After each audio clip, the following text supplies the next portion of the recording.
أعوذ بالله من الشيطان الرجيم بسم الله الرحمن الرحيم رب اشرح لي صدري ويسر لي أمري واحلل عقدة من لساني يفقه قولي. ګرانو قدرمنو کتونکو السلام علیکم ورحمت الله وبرکاتو. یو ځل بیا ستاسو په درانه خدمت کې د خپل یوټیوب چینل زمر ټي وي نه حاضر یم. د ټولو نه مخکې خو دا دعا ده چې الله رب العزت دې زمونږ د دې روژې د میاشت څومره ثوابونه دي دا دې الله زمونږ په نصیب باندې پوره وګرځوي او الله رب العزت دې موږ له پکې د نیک عمل توفیق راکړي، ځکه چې نیک عمل هم د الله په توفیق سره کېږي. دویمه خبره دا ده چې هغه خلک چې کوم زمونږ کتونکي دي زمونږ کتونکي نم دي د هغوی په تېر روژه کې د هغوی کوم رشتهداران او هغوی اوس ژوندي او هغوی اوس نشته وفات دي، الله رب العزت دې د هغوی کامل مغفرت نصیب کړي. د روژې میاشت ده، څنګه چې تاسو زما د چینل باره کې معلومات دي چې زه مختلف موضوعات باندې خبرې کوم، خو مین زما چې کوم ټاپک دی او یا زما کوم چینل کوم باره کې دی نو هغه د روحاني وظایفو باره کې دی او زه بیا د خپل پښتنو دپاره چې کومه ویډیو زه په اردو کې وکړم هغه پښتو کې کوم چې کوم زه یم چې کوم داسې پښتانه دي او هغه په دې دغه باندې نه رسیږي اردو باندې، نو چې هغوی ته زما دا ویډیو پښتو کې هم ورسیږي. نن چې ما کوم تاسو له یو وظیفه راوړې ده د روژې د میاشتې وظیفه ده او ډېره خاص وظیفه ده. که چېرته چا د دې کمالات لیدلی شوی نو زما ګمان دا دی چې دی به دا خو د 2 رکعاتو نفلو عمل دی چې دوی به دا سر هم د ځمکې نه وی راوچت کړی. خو دلته یو خبره به زه تاسو ته وکړم چې اکثر دوستان مونږ ته دا وایي چې زمونږ وظایف کوو اعمال کوو د هغې رزلټ نه راځي. دا رزلټ نه راتګ چې دی دا د وظیفې کمی نه دی، دا ستا خپل کمی دی، زمونږ ټولو خپل کمی دی. یو خو چې کله مونږ وظیفې ته کینو نو دا په مونږ باندې بوجي چې زر دا وظیفه وکړم او د دې نه زر زه وزګار شم او ډرامې ته کینم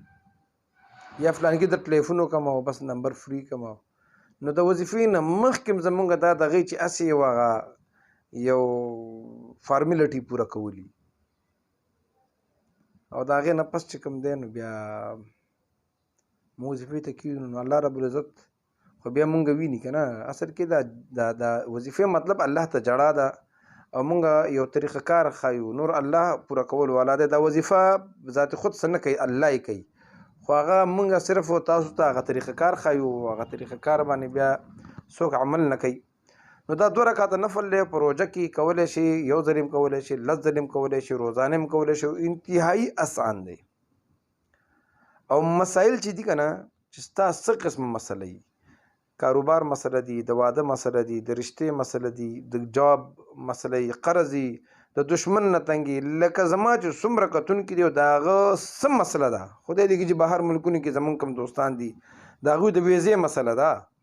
یا د هغوی داسې خلک چې د عشق معاشقې جایز معاشقې خبرې او بل چې څه مسله وي ویې که انشاءالله العزیز چې زما په ښودلې طریقه تا وکړه ستا مسله حل نه شوه، الله دې اول دې الله ذموار دی بیا دې زه ذموار یم. راځم خپلې وظیفې طرف ته. طریقه کار دا دی چې د روژې په میاشت کې 2 رکعاتو نفلو نیت به وکړي او په دې طریقه به وکړي چې کله الحمد شریف ووایې، الحمد شریف چې ته کله ووایې د هغې نه پس به 11 ځل سورې اخلاص ووایې، قل هو الله احد 11 ځل به دا سورت ووایې. د هغې نه پس به بیا یو رکعت به وکړي، داسې به 2م رکعت هم وکړي، سلام به واړی خو انتهایي خشوع خضوع سره مکمل توجه سره. دا نشته دی چې بس ستا دا سوچي چې زر دا قصه ختمه شي چې زه خبرو ته وزګار شم، نه دا به وایي چې مکمل نن دا مونځ صرف د خپل حاجت دپاره کوم او همدې ته ولاړ یم او الله باندې به یې پوره کوم، دومره زاري او دومره مینت به کوم. چې کله دې سلام واړو نو سلام نه پس به څه وکړي چې 11 ځل به درود شریف ووایي، اللهم صل علی محمد وعلى آل محمد اللهم بارک علی محمد وعلى آل محمد. 11 ځل به دا اول او آخر درود شریف وي، بیا به 21 ځل یا الله یا رحمانو. یا الله یا رحمان دا به یو ځل درود شریف به وي. د هغې نه پس به څه وکړي بیا به دا به یوې ځل وي بیا به یو ځل درود شریف وي او د هغې نه پس د دعا طریقه به زده کړي. د هغې نه پس به الله حضرت کې دعا به وکړي یا الله ما دا 2 رکعاته نفل د هغې نه پس درود شریف او د هغې نه پس تا ذکر وکړو زه د دې ثواب د حضور کریم صلی الله علیه وسلم په خدمت اقدس کې تحفتن هدیتن نذرانه پیش کوم. یا الله ته قبول کی او د حضور کریم صلی الله علیه وسلم په وسیله مبارکه باندې به د هغې نه پس خپل